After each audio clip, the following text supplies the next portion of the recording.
Well, hey guys, this is a video that I'm kind of excited about how things are going. So we're gonna do this video. We're in my kitchen. It's 5 o'clock at night. It's too dark to shoot this outside.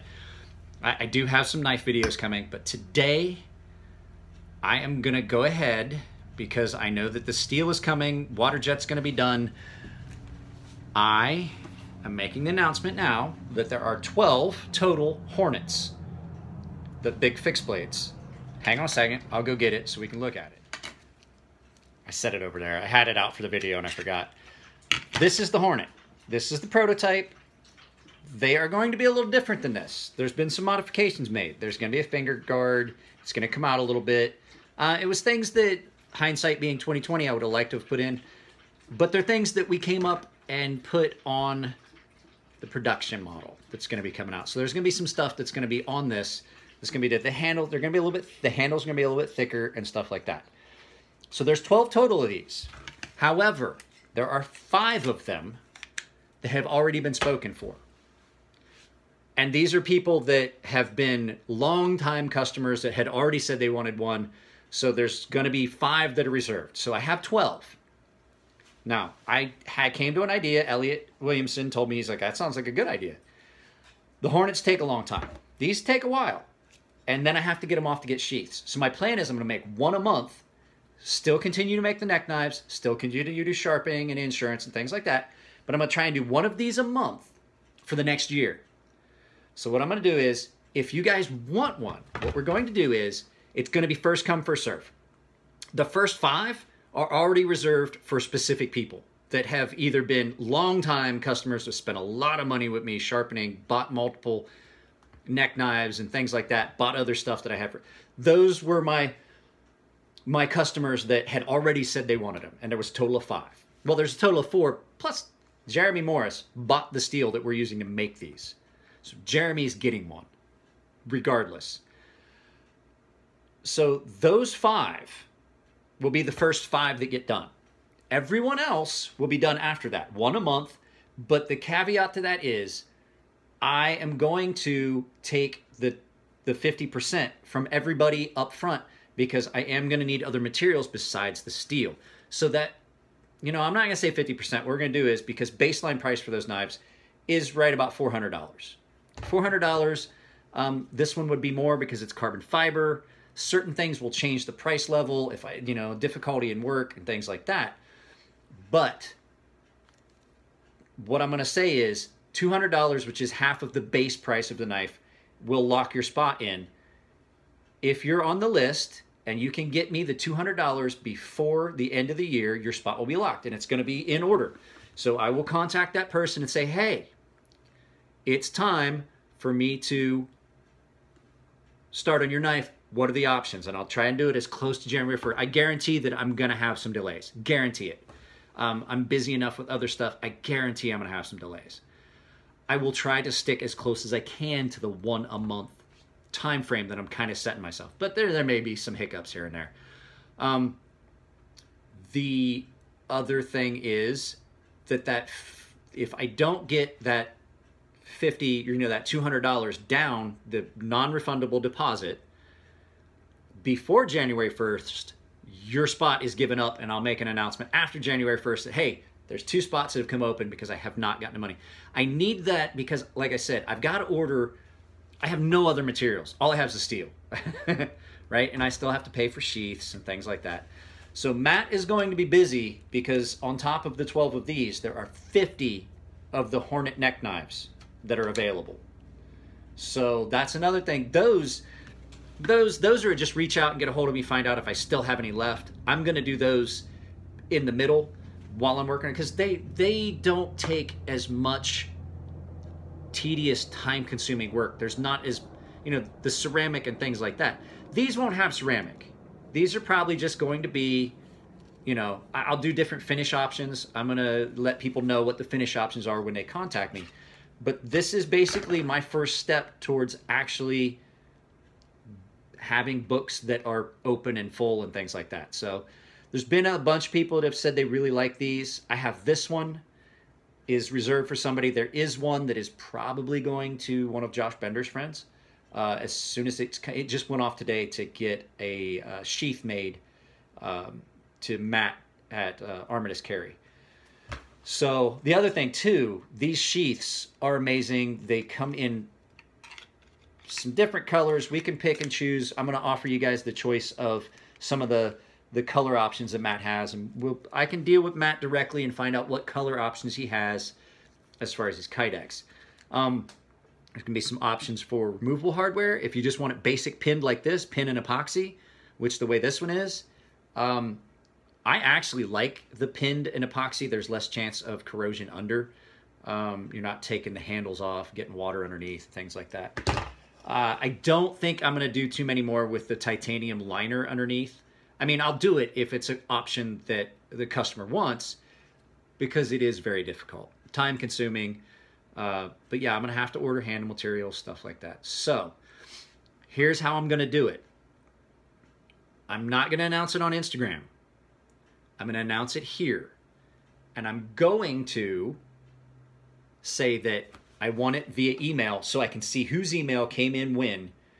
And then if you're past the 12, or I'm sorry, well, 5, the 7 that are left, if you are outside of those 7, I'm going to email you back and let you know, hey, I'm sorry, that was the last 7, the 5 that were spoken for, and these 7. So I had to do that. I have some customers that have been with me for a while, and I have some people that have just done amazing things just to support the channel and support things. So it was only fair that the first 5 would be those individuals and then others. So yeah, I'm pretty happy about this. Sharpening service is still open. I did 5 knives this morning. I gotten to where I can do 5 knives in a morning. I did 3 of them on a live feed and a razor. 3? I did 2 knives and a straight razor on a live feed this morning. So I'm wanting this to really, ooh, something's making noise over here. I really want it to be something that really takes off, that really is validating what I do. So guys, I really appreciate everything. I mentioned a lot about the Patreon in the live feed, so I'm not going to too much here.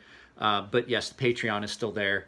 I had said in a live feed that I would do something silly like Nick Shabazz did. Like I would make, if you guys get me to $1,000 a month on Patreon, I will make a public apology to Paulo Blazano, and I will find a way to send him the link.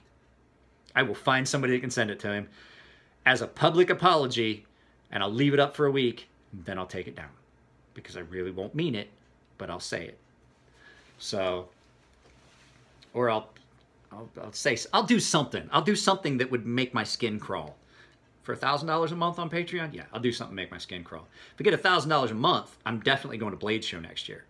Get $1,000 a month, I'll go to a lot of stuff that I can't do right now. So, all right, guys, that's it. I sent Bird this. I was talking to Bird. He's got a couple knives that are here for anodizing. Don't forget, that is an option. My Riat is back, and I haven't said anything about it. I got goosebumps just thinking about the fact that Bird has so many knives. Birdshot has had so many knives come through his house. And he said that the knife that I anodized was the most visually stunning knife he'd ever had come in.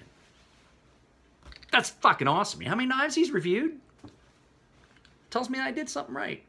And all of the credit to that goes to Chris Williamson. Elliot has taught me how to make knives. Chris Williamson has taught me how to make them pretty.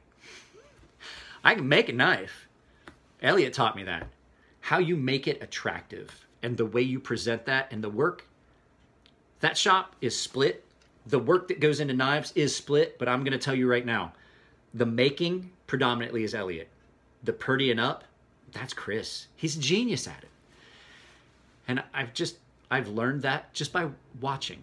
I like to watch and learn and accept things that are coming in, take that information in, and you can learn a lot just by watching the way someone does something.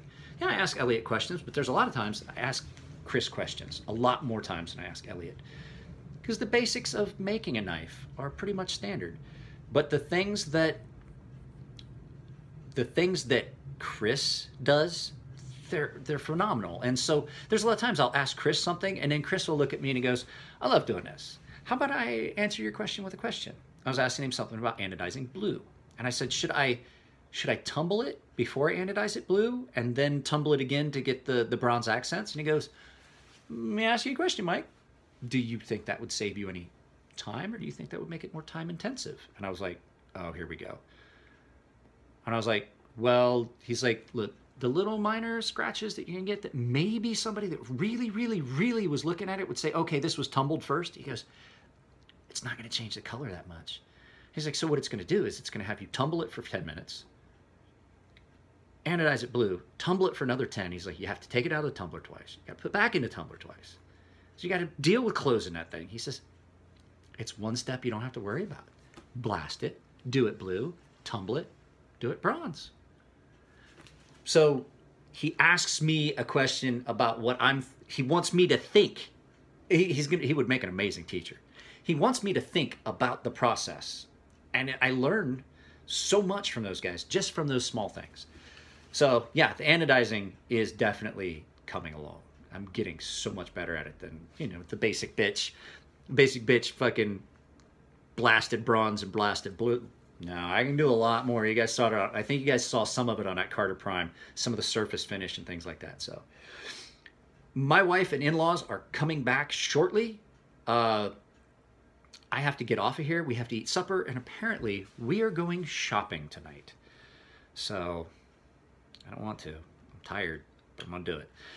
So guys, once again, it's been a long time since I did like a video, an actual video. I will get some more knife videos up. I have a video I want to do about the compression lock, Spyderco's compression lock. I have pretty fallen in love with the compression lock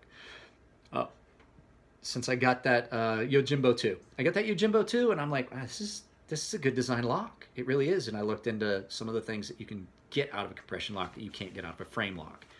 And some of the things that I thought the compression lock was not a robust lock, I was wrong. When you look into the design, I was wrong. And I'll touch on that in that video. That Yojimbo 2 is going up for sale soon. I think there's somebody that is thinking about it, but I don't know if they actually are or if I'm going to just put it out to you guys. So, all right, guys, that's it. I've got to finish this beer. Did some insurance over the phone here just a few minutes ago. That's amazing that I can do insurance from home now that they've changed some of our processes. So, yeah, that's it, guys. I'm out of here. I got to get stuff cleaned up so when they come home, it's not a mess. I've made a mess this evening. So I'll talk to you guys later. You guys take it easy. And as Matt says, I'll see you next time.